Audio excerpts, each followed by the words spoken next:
1. oktober je tukaj, vi pa morate nekako do faksa. Zato smo preverili, kako je s subvencioniranimi vozovnicami za vlak in avtobus, ki sta najbolj pogosta izbira med študenti.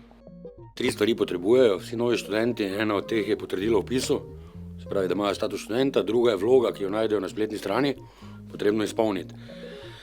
To je treba poudariti, da okolikor imajo potrjeno potrdilo o vpisu, ni treba potrjevati vloge, morajo pa oboje prinesti in pa seveda sliko. Pa fajn je, če imajo denar.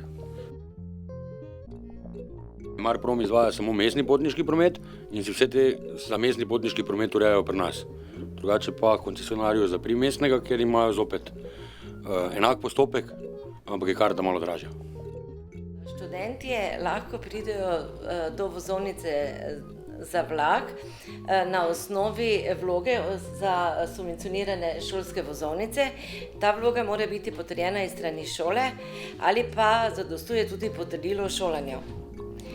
S tem dokumentom se odpravijo na železniško postajo najbližjo, kjer bojo vozovnice kupili. Seveda morajo predložiti tudi en osebni dokument.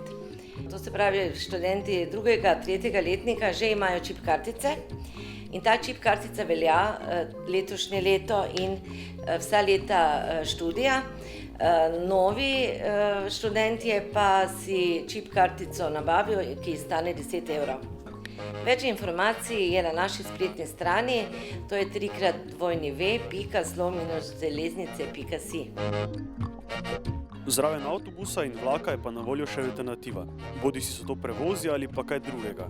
Izbira je vaša, pomembno je le, da pridete varno in predvsem pravočasno do faksa.